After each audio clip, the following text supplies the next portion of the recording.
नमस्कार दोस्तों, अपनी इस वीडियो में मैं नाग पंचमी व्रत की कथा सुनाने जा रही हूँ। श्रावण शुक्ल पंचमी को नाग देवता की पूजा करके कथा अवश्य सुननी चाहिए। तो आइए देवादिदेव महादेव का ध्यान करते हुए कथा प्रारंभ करते हैं। प्राचीन काल में एक सेठ जी के 7 पुत्र थे। सातों का विवाह हो चुका था। सबसे छोटे पुत्र की पत्नी श्रेष्ठ चरित्र की विदुषी और सुशील थी, परंतु उसके भाई नहीं था। एक दिन बड़ी बहू ने घर लीपने को पीली मिट्टी लाने के लिए सभी बहुओं को साथ चलने को कहा, तो सभी धलिया और खुरपी लेकर मिट्टी खोदने लगीं। तभी वहाँ एक सर्प निकला, जिसे बड़ी बहू खुरपी से मारने लगी। यह देखकर छोटी बहू ने उसे रोकते हुए कहा, इसे मत मारो, ये बेचारा निरपराध है। यह सुनकर बड़ी बहू ने उसे नहीं मारा। तब सर्प एक ओर जा बैठा। तब छोटी बहू ने उससे कहा, तुम यहीं रुको, मैं तुम्हारे लिए दूध लेकर आती हूँ, तुम यहाँ से जाना मत। यह कहकर वह सबके साथ मिट्टी लेकर घर चली गई और वहाँ कामकाज में फंसकर सर्प से जो वादा किया था उसे भूल गई। उसे दूसरे दिन वह बात याद आई तो वह वहाँ पहुँची।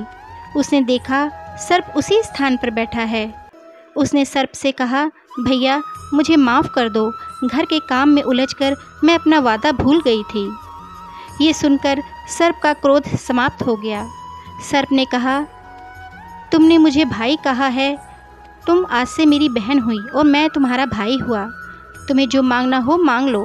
वह बोली, भैया मेरा कोई नहीं है, मुझे भाई मिल गया, मुझे अब और कुछ नहीं चाहिए। कुछ दिन बाद जब सावन का महीना आया तो सभी बहुएं अपने अपने मायके जाने लगीं, लेकिन छोटी बहू का तो कोई नहीं था। कुछ दिन व्यतीत होने पर वह सर्प मनुष्य का रूप रखकर उसके घर आया और बोला कि मेरी बहन को भेज दो। सबने कहा कि उसके तो कोई भाई नहीं था, तो वह बोला, मैं दूर के रिश्ते का इसका भाई हूँ, बचपन में ही बाहर चला गया था। उसके विश्वास दिलाने पर घर के लोगों ने छोटी बहू को उसके साथ भेज दिया। उसने मार्ग में बताया कि मैं वही सर्प हूँ, इसलिए तुम डरना नहीं और जहाँ चलने में कठिनाई हो वहाँ मेरी पूँछ पकड़ लेना। उसने कहे अनुसार ही किया और इस प्रकार वह उसके घर पहुँच गई। वहाँ के धन ऐश्वर्य को देखकर वह चकित हो गई। कुछ दिन वहाँ रहने के बाद सर्प ने छोटी बहू को धन दौलत के साथ हीरा मणियों का एक अद्भुत हार देकर उसे विदा किया। उस हार की चर्चा पूरे गांव में होने लगी। उसकी प्रशंसा उस देश की रानी ने भी सुनी और वह राजा से बोली कि मुझे सेठ की छोटी बहू का हार चाहिए।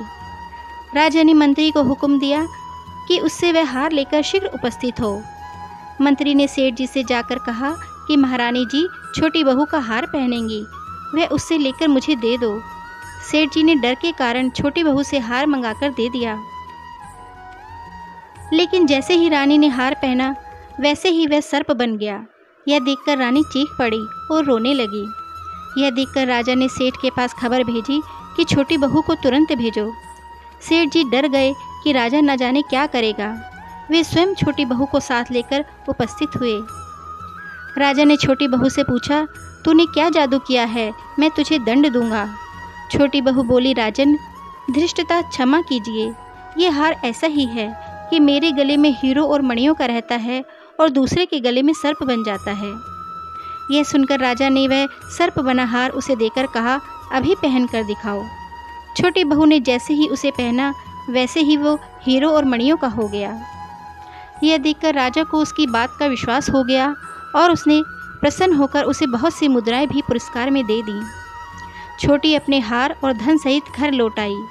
उसके धन को देखकर बड़ी बहू ने ईर्ष्या के कारण उसके पति को सिखाया कि छोटी बहू के पास कहीं से धन आया है। यह सुनकर उसके पति ने अपनी पत्नी को बुलाकर कहा, ठीक ठीक बता कि यह धन तुझे कौन देता है। तब वह सर्प को याद करने लगी। तब उसी समय सर्प ने प्रकट होकर कहा कि यदि कोई भी मेरी धर्म बहन के आचरण पर संदेह प्रकट करेगा तो मैं उसे डस लूँगा। यह सुनकर छोटी बहू का पति बहुत प्रसन्न हुआ और उसने सर्प देवता का बड़ा सत्कार किया। उसी दिन से नाग पंचमी का त्यौहार मनाया जाता है और स्त्रियां सर्प को भाई मानकर उसकी पूजा करती हैं।